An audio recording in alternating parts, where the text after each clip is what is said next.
of weeks ago, my mum was scammed by an air fryer cookbook she bought on Amazon, and I want to save you the same fate. So in this video, I'm going to show you how easy it is to publish an air fryer cookbook, even if you have no knowledge of cooking and have never seen an air fryer, let alone used one. And I'll tell you how to work out which books are worth spending your money on and which ones to avoid.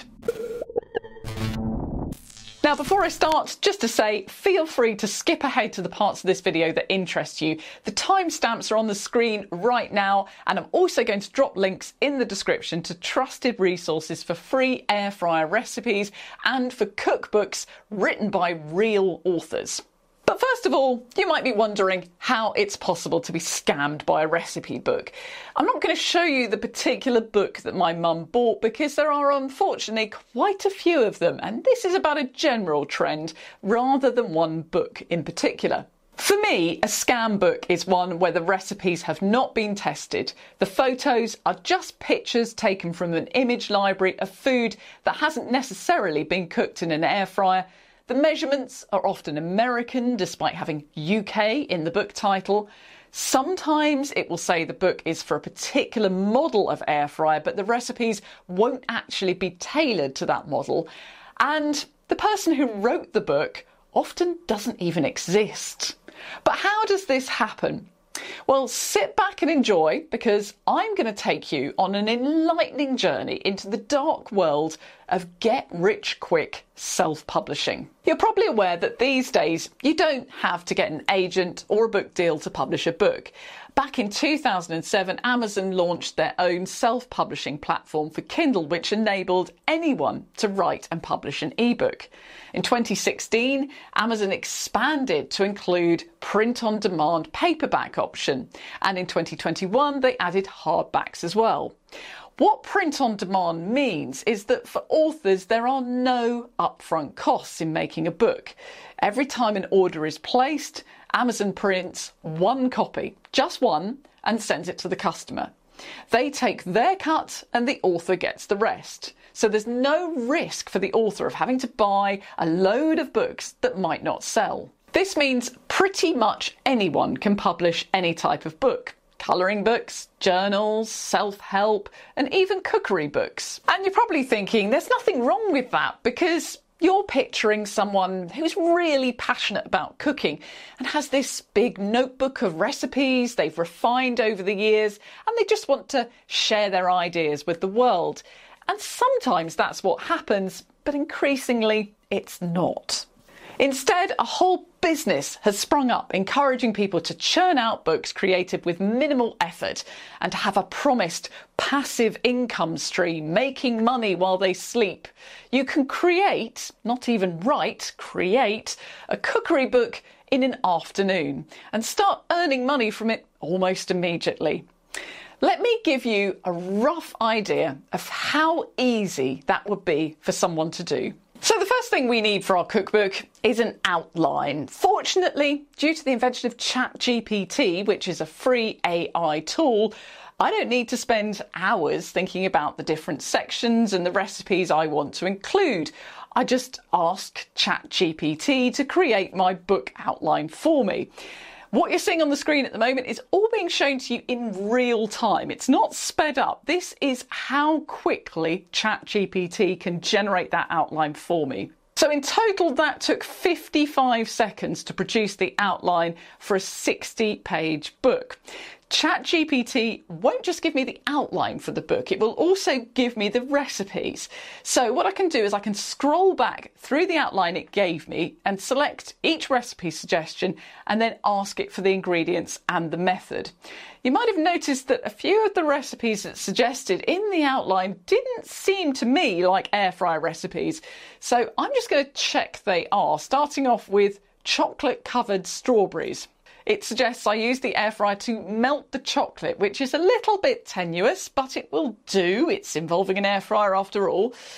Obviously, I can carry on doing that for all of the recipes, and if for some reason I don't like the results it gives me, I can just ask ChatGPT for a different recipe instead. I reckon this part of the process, getting the recipes together and the outline, would probably take me less than an hour. Next, I'm going to hop over to Canva to make a book cover. Now, I already have a paid subscription for Canva, but if you didn't, it costs £13 a month, or you could just use the free plan, which will give you a lot of what I'm showing here. Canva is an online graphic design tool which gives you access to templates for things like book covers and a library of photos, fonts and graphic elements. It's very easy to use. You can just drag your elements onto the book cover, click a few buttons and assemble what you want to see. I'll get ChatGPT to write a little bit of text for the front cover to say how great the book is. You'll notice I put a Union flag on the front to target a UK audience, but I can easily do multiple different versions of this cover and swap that flag for different countries to make it look like it's a special edition for that country. Remember, Amazon only prints one book at a time, so each book is being made especially for each customer. So it's not difficult to just have different covers for each country. Now I need some photos to go with the recipes, and again this is something that I can use free resources for. I don't actually need to faff around in my kitchen making these recipes that ChatGPT has given me. In this case I'm using the website freepik.com. I can just work my way through the recipe titles and find images to match. So if we start with the chocolate covered strawberries, you can see the options it gives me. Then I can filter it to show just the free photos. And I can also set the filter so it shows me AI generated photos, i.e. strawberries that have never existed in real life. So when you've collected the text, photos and the cover, you need to format it all so that it's in the right format for Amazon. Now there are software options to do this, but you can also use Fiverr to find a freelancer to do it all for you if you haven't got an experience in that area.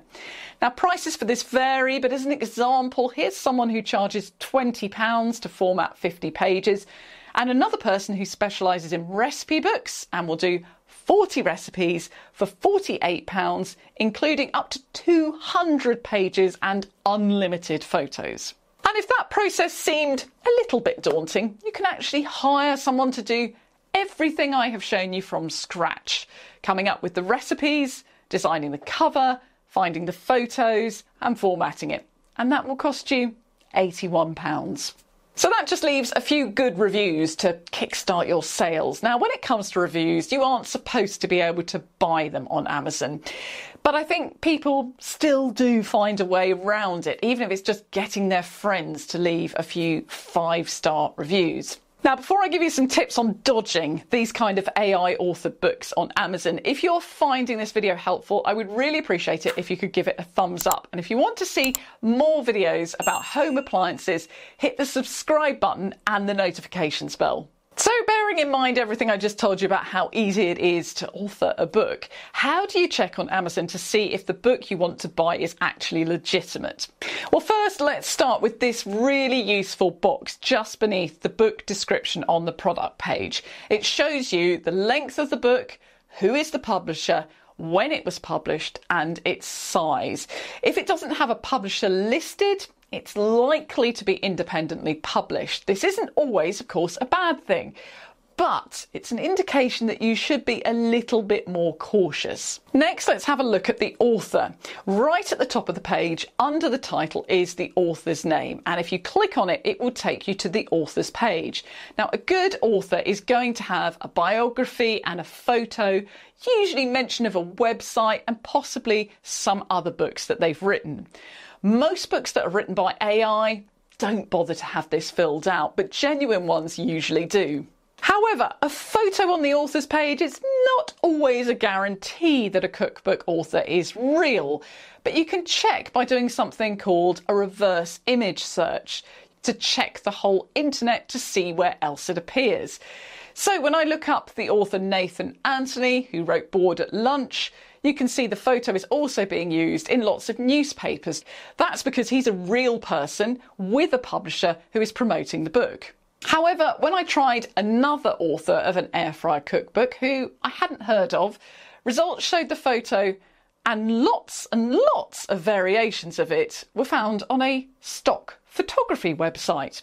Now, it's possible she's a cookbook author and a stock photography model, but I think it's fairly unlikely. Next up, you want to check the reviews. Now, Amazon have recognised that fake reviews are a problem, and they've started to use technology to check them before they're published. Ironically, that technology is AI. Here's an article on their website where they explain about their process for checking reviews. Before being published online, Amazon uses artificial intelligence (AI) to analyse the review for known indicators that the review is fake. The vast majority of reviews pass Amazon's high bar for authenticity and get posted right away. However, if potential review abuse is detected, there are several paths the company takes. If Amazon is confident the review is fake, they move quickly to block or remove the review and take further action when necessary, including revoking a customer's review permissions, blocking bad actor accounts, and even litigating against the parties involved. So they do take it quite seriously. But I'm pretty sure some of them do slip through the nets. Here are a couple of red flags that I personally keep an eye out for.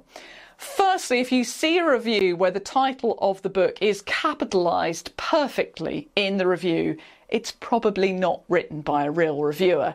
And if they use words like delectable rather than tasty to describe recipes in a cookbook, be a little bit suspicious.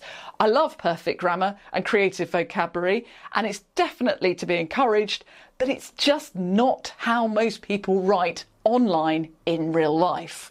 You can also get an idea if reviews are authentic by checking the reviewer's profile to see if they've reviewed other items. You can do that by clicking on the name of the reviewer. It's very rare to find someone on the most popular e-commerce site in the world who's only reviewed one thing. And if you find a whole load of 5-star reviews for a cookbook that are all from people who've only reviewed that one item, chances are they probably aren't real people. So there you go. I hope that was enlightening and has helped you understand just how easy it is to get the recipe book published, even if you've never used an air fryer and have no interest in cooking.